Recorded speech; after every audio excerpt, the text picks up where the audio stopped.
Just as I am, though tossed about with many a conflict, many a doubt, fightings and fears within, without, O Lamb of God, I come,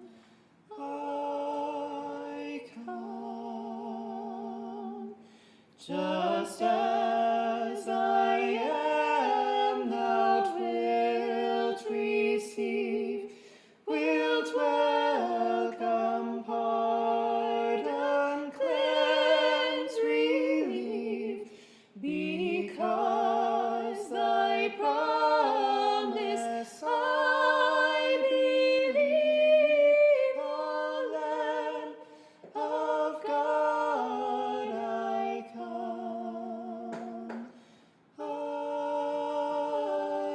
come.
People who come out of a pagan world, and they're trying to understand a monotheistic creator that has been espoused. They embrace it, but they're still trying to wrestle with all that.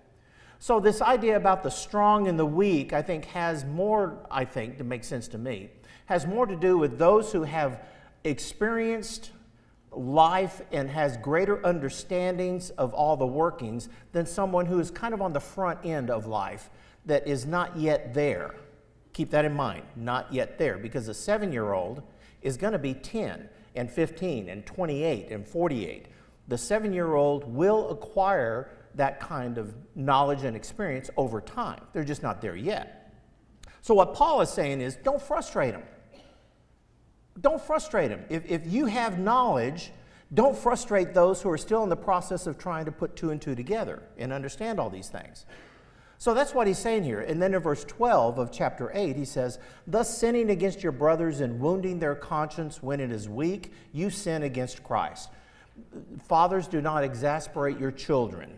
Those who have greater knowledge do not necessarily frustrate those who are still in the process of gaining knowledge.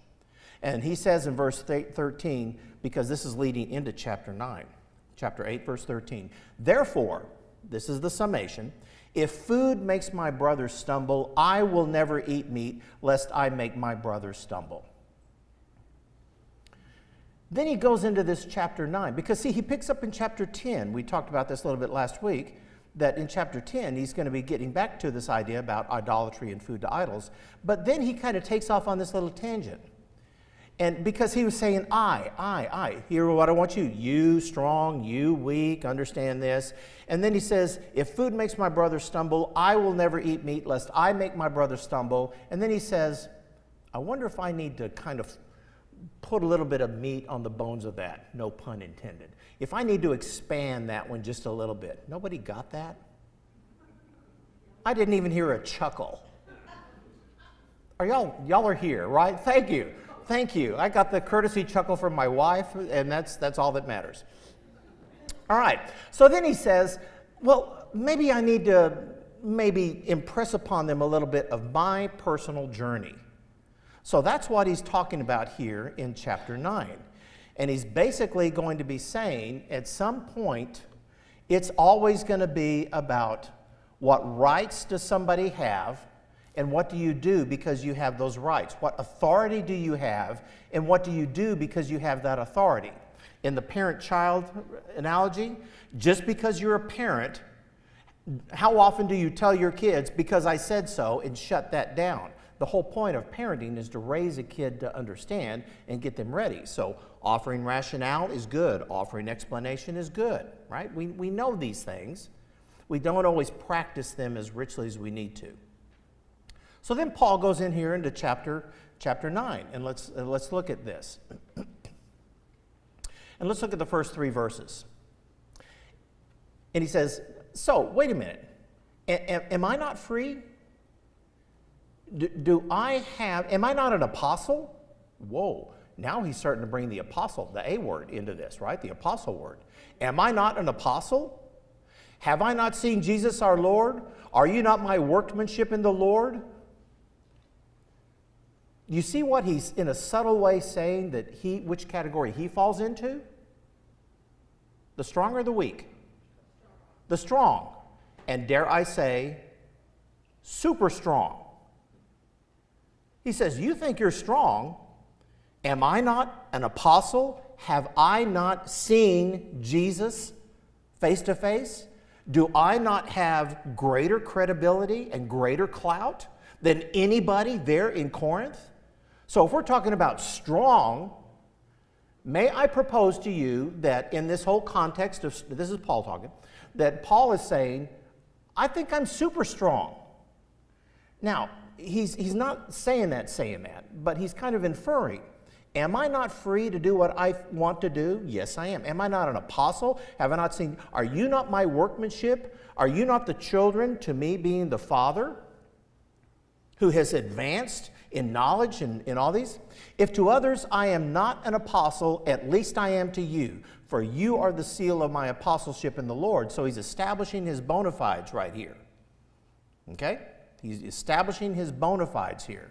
And he says, this is my defense to those who would look at me. So he's going to be putting himself on display here in chapter 9.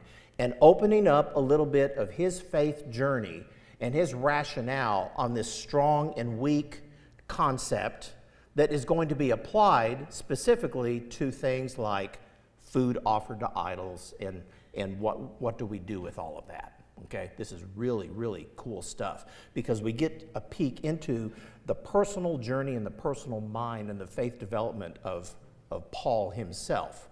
Chapter 9 is really rich because Paul, in a very subtle but yet powerful way, postures himself not only to the church in Corinth, not only to other Christians, but in his relationship with God. And you'll see that when it comes to his relationship with others, he is perceived as being strong. And when he is directing that toward his relationship with God, he says, and I am weak. God has given me the capacity to be able to navigate through life being both. And I think that's a task for all of us to do.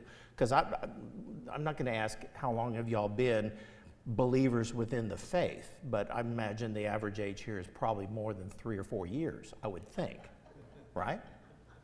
So if there's maturity here, then I think that could be inferred. What Paul is going to be saying, because we know that somebody can be biologically 35 and 37 and 38 and be able to parent a child. Does that mean that they are good, wise, reasonable parents? No. No. There are many children who are biologically older who use their age and they use that as a tool against those who are younger. And with that, there's this pride, there's this arrogance, there's this self-centeredness.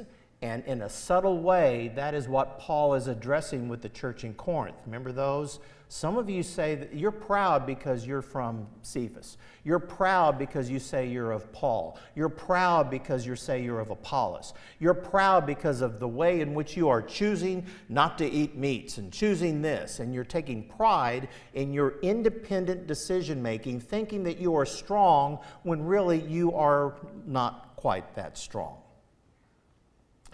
One of the things that is being that Paul is talking about here, I think, translates a little bit into a baseball analogy. Yet I digress. You got a baseball batter that's getting up and they're losing. They got a runner on base, and so it's the bottom of the ninth, and the guy gets up and he's a .350 batter. Who knows what that means? What does that mean? Okay, and if you got a .350 batter, what are you going to expect from a .350 batter? Oh yeah, oh yeah. And maybe where's the hit tendency to go? Over the fence. Strong batter. That's a strong percentage. So he's stepping up to the plate and he says, oh, this is going to be good. This is going to be good. Taps the plate, and he does his little wiggle waggle thing and he does this. And before he does all that, he looks over to the coach. Sometimes third base coach, sometimes it's the batting coach, whoever it is. And that third base coach does the little, ooh, that hurt, didn't it? He does all the little things like that. And you see this, you go, what is that? And all that kind of stuff. And he pats his head. And the batter goes, you want me to sacrifice a fly? You don't want me to hit it over? You don't want a solid base hit? You want me to ground out? You want me to kind of go at half speed and sacrifice to advance the runner? I'm a .350 batter. I don't really do that.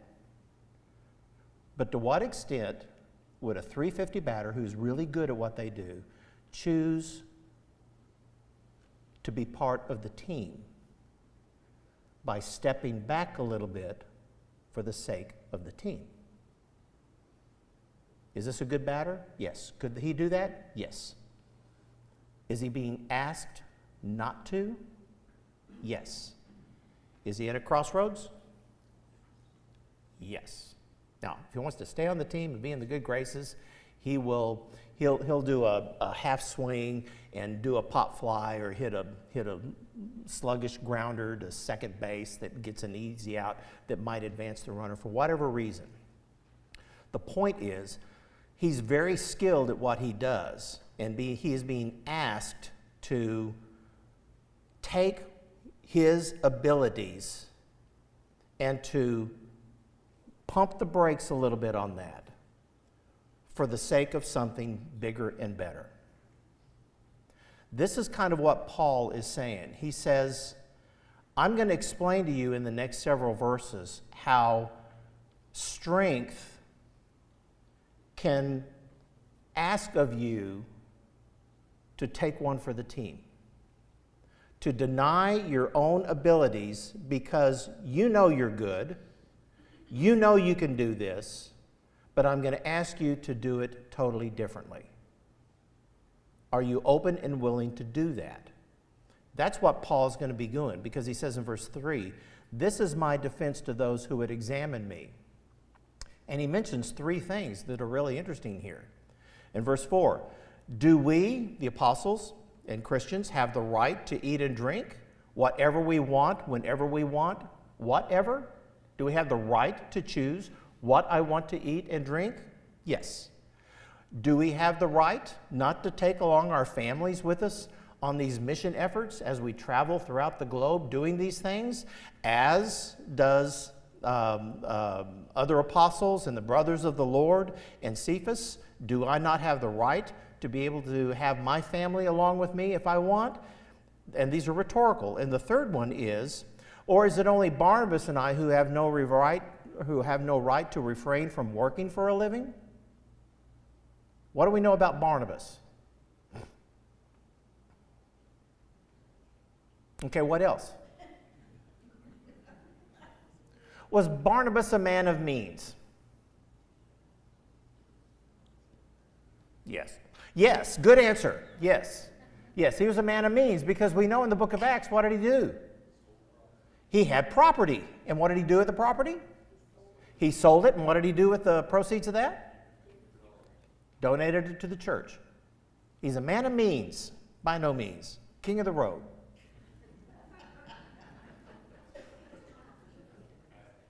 I'm sorry, I've only had one cup of coffee this morning. Barnabas with a Landover, could he have sold another couple acres and financed his mission efforts and things? Yes. And he says, is that the point? Only people who have means are the ones that get to go out and spread the word? Because he gives a couple of examples here. Who serves as a soldier at his own expense? In other words, if you're going to be a soldier, what is the military going to provide you?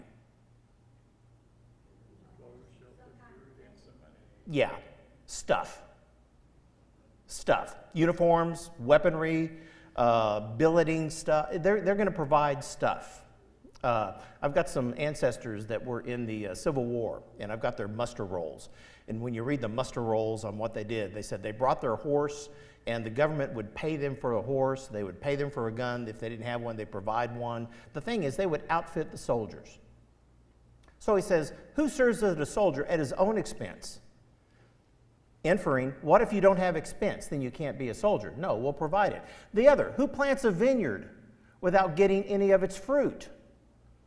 Who would plant a vineyard and then get all the crops and then go into town and buy from the market?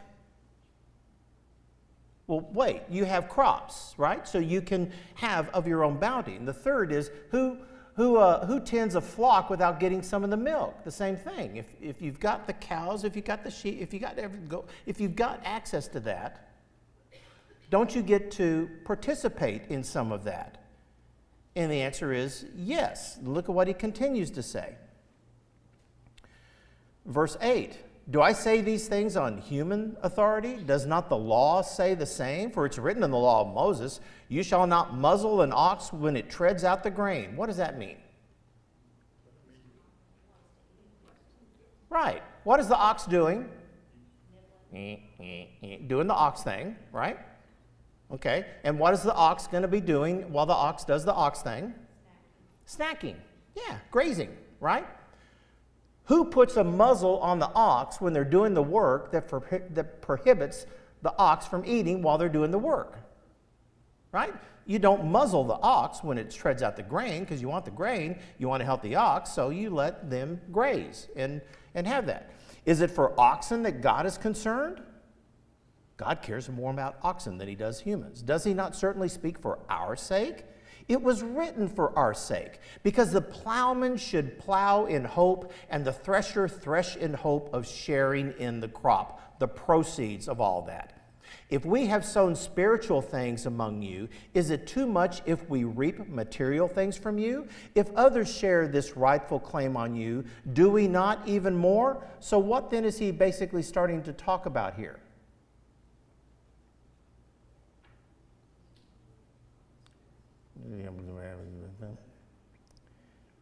What's he introducing? What topic is he introducing?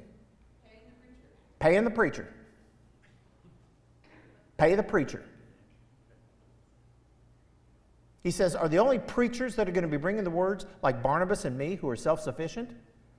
Or are we like the oxes who get to reap of what we're doing and that's provided? Do we get to share in what's being provided? And look at what he says here in the last part of verse 12. Nevertheless, we have not made use of this right. We have not required payment. But we endure anything rather than put an obstacle in the way of the gospel of Christ. You know what that kind of means? Is that when Paul goes to preach somewhere and they pass the hat, Paul says, thank you. If Paul goes to preach the gospel and they don't have a hat to pass, Paul says, thank you. It's not about the stuff. Paul says, I can take care of myself. God will provide. But there can be an obligation on the part of those who are hearing the word to participate in this. And he's talking, literally, he's talking money. He's talking about provision and stuff. Do you not know that those who are employed in the temple service, okay, now he's talking to the Jews. Do you not know that those who are employed in the temple service get their food from the temple? And those who serve at the altar share in the sacrificial offerings? In the same way, the Lord commanded that those who proclaim the gospel should get their living by the gospel. And he says, but I have made no use of any of these rights. Now see, he's really talking about rights. What rights do I have? Because that was one of the issues within the Corinthian church. People who considered themselves to be strong were demanding certain things be done certain ways, that there's rights. And Paul is basically saying, if anybody has rights about anything, it's me. I'm the super rights guy, but I don't do that. And it's not because I'm better. He says in verse 15, but I have made no use of any of these rights, nor am I writing these things to secure any such provision. I'm not trying to guilt you into paying me for what I've done. For I would rather die than have anyone deprive me of my ground for boasting. Now the word boasting there, does anybody else have a different word there in verse 16?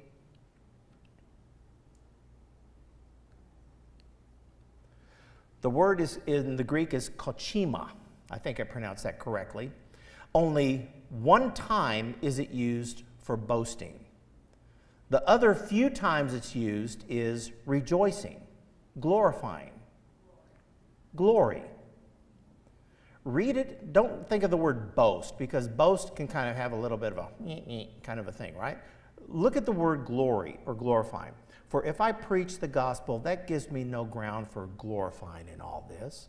For necessity is laid upon me. Woe to me if I do not preach the gospel. I am compelled to preach the gospel. For if I do this of my own will, I have a reward. But if not of my own will, I am still entrusted with the stewardship. I'm still entrusted with doing this. So then he says there in verse 18, so what is my reward? Because I just said it's my reward. That in my preaching I may present the gospel free of charge, so as not to make full use of my right in the gospel, because I have every right to require and demand payment for what I'm doing, because I'm going all over the planet. But he's saying, I'm not demanding that. I am willingly taking one for the team. Okay? Now, again, he's not saying this in verse 15, to guilt them into doing this. He's not saying this to guilt them. But now he goes on and to say a little bit there in verse 19. For though I am free from all, I have made myself a servant to all, that I might win more than them. I want you to, over the next 4 or 5 verses, I want you to see how many times, well, you count. How many times does the word win show up? From verse 19 to verse 23. 1. I see I see the numbers. How many? 4? 4? Anyone want to say 5? 5. Okay, let's go with 5. Yay, 5. Right answer is 5. Ding, ding, ding, ding, 5. Listen to what he's talking about. He's talking about winning people over. He's talking about encouraging people. He's talking about influencing people. He says the purpose is to share what I have so that they may have an opportunity to respond to the gospel message the same way I did on that road to Damascus.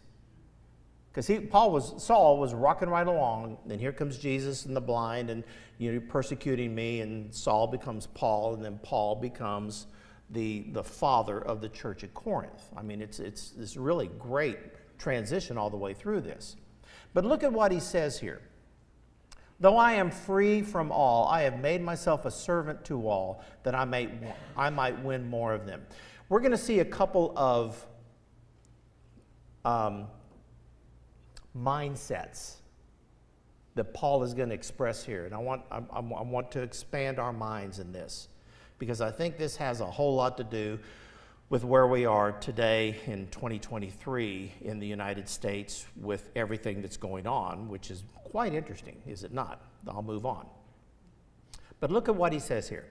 I'm free from all. I've made myself a servant. I've made myself a servant to all. What does it mean to be a servant to somebody? Take care of them? Do what? Act on their behalf and not your own. Act on their behalf. Fill their cup of tea. Refill it. Pluff their pillow. Do things before they realize they might need something. Anticipate. Do things before they even realize. Right? Humble. It takes a lot of humility to kind of move into the presence of someone and to present them something that hopefully will bring them a little bit of enjoyment. That's what serving is. And what was Jesus' big credo? I came to serve and not be served. This is what Paul is saying. I have made myself a servant to all. For what purpose? That they may see that serving is a strength. Is there a question back here? Yes.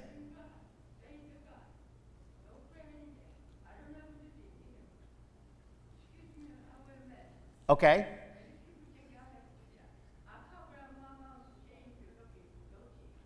Okay.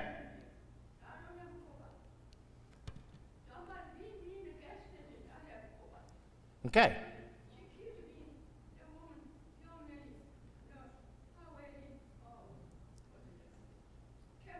Mm-hmm.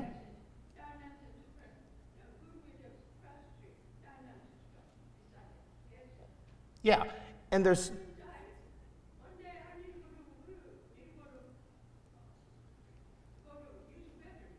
Okay.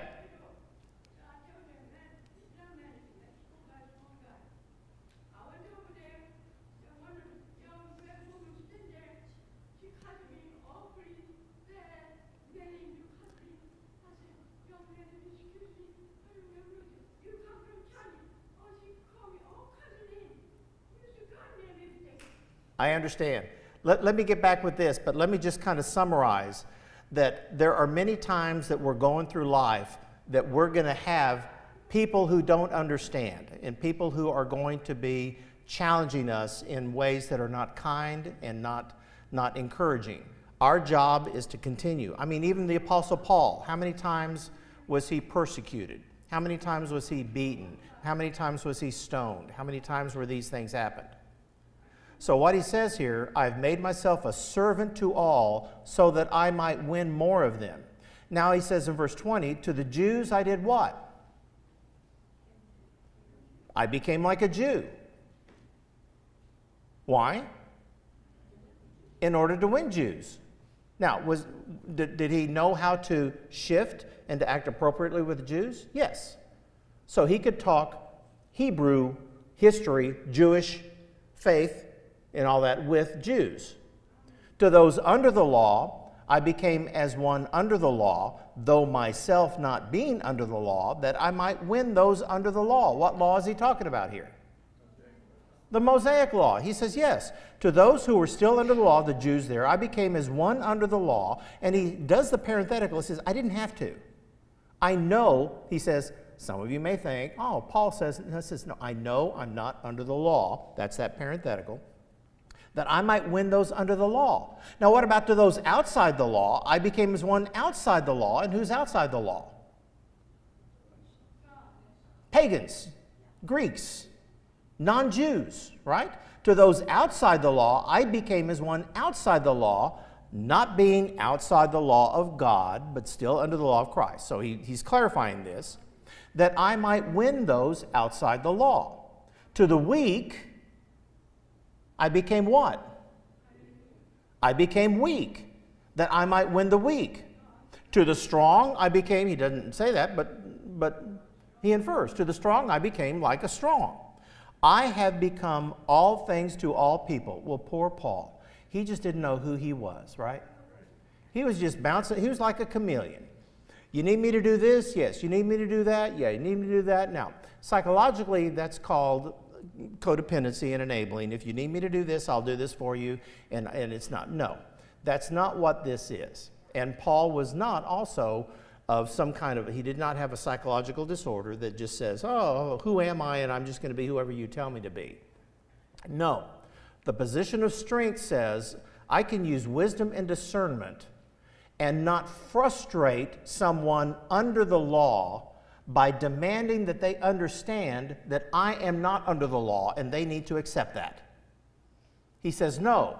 I am like that 37-year-old father dealing with kids who don't really understand, and so I say things in ways in which a 7-year-old kid can understand.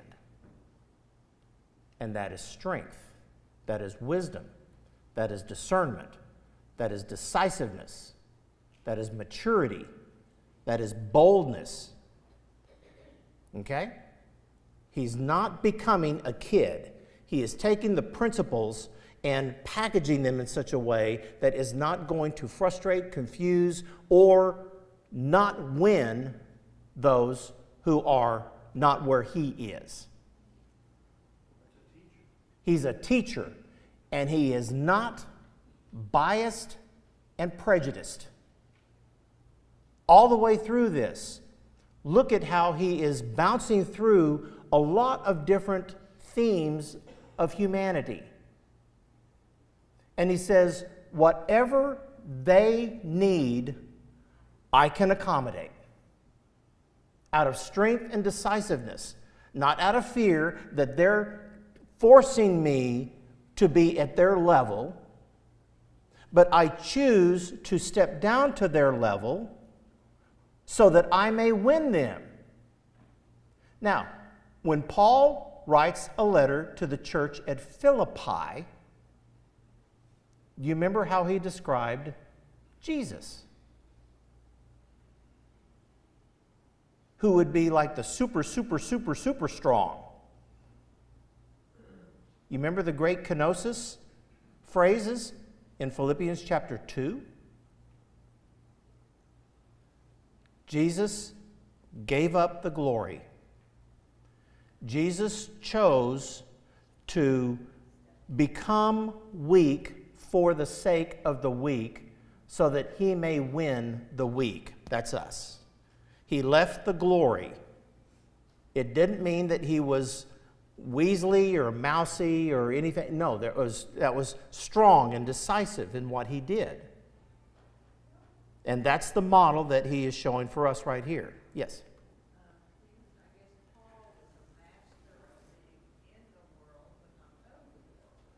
Master of being in the world but not of the world.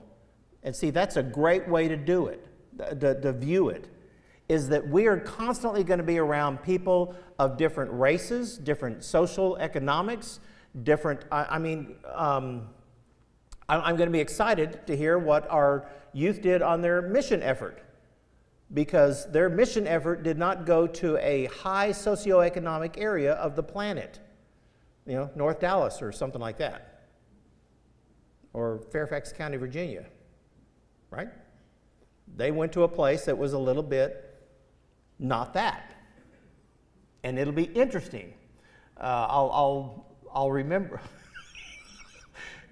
Okay, years ago I was a youth minister, and I worked at a church that was quite affluent, and we took some quite affluent kids to a very not affluent part of New Mexico, where when you would travel over the hills of certain areas of New Mexico, you would come up with onto another village, not a town, a village. And you go over the hill, there's another village. And these villages had dirt floors in their houses and dogs running up everywhere. And some of these a little bit more affluent teenagers, this was shocking to them. It was a socioeconomic challenge to them to kind of wrap their brains around that people live this way, yes, and they're happy, oh yeah, and we're going to find a way to try to make them even happier with what we were doing, right?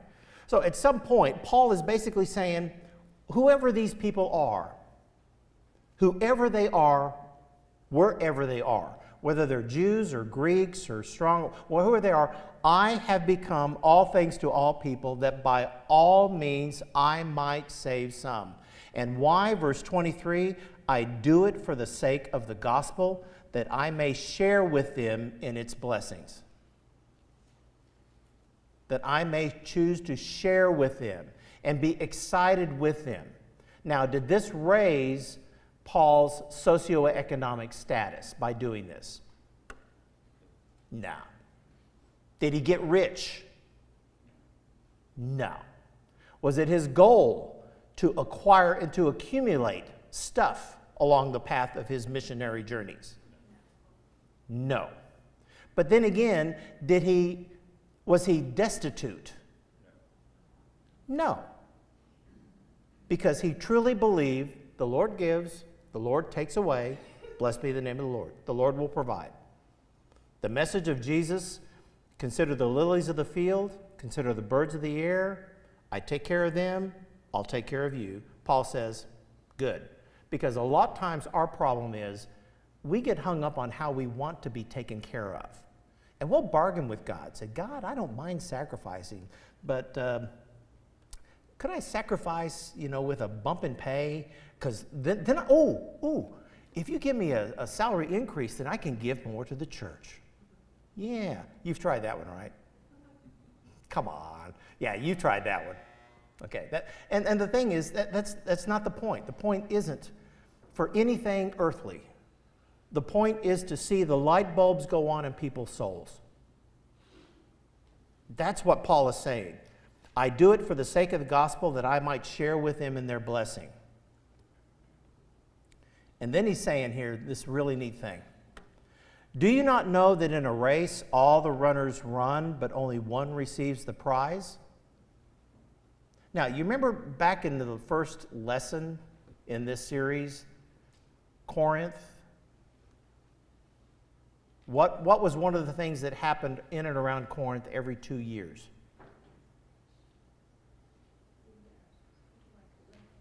Kind of like the Olympics, called the Isthmian Games. And they would happen counter to the Olympic Games. Olympic Games were number 1, Isthmians were number 2. And it was in that Isthmian Peninsula there, Corinth, within 10 miles of Corinth. Corinth was a big center of that. So these people knew about the games. And so Paul is talking to people who are aware of their Isthmian games in that area. Do you not know that in a race all the runners run, but only one receives the prize?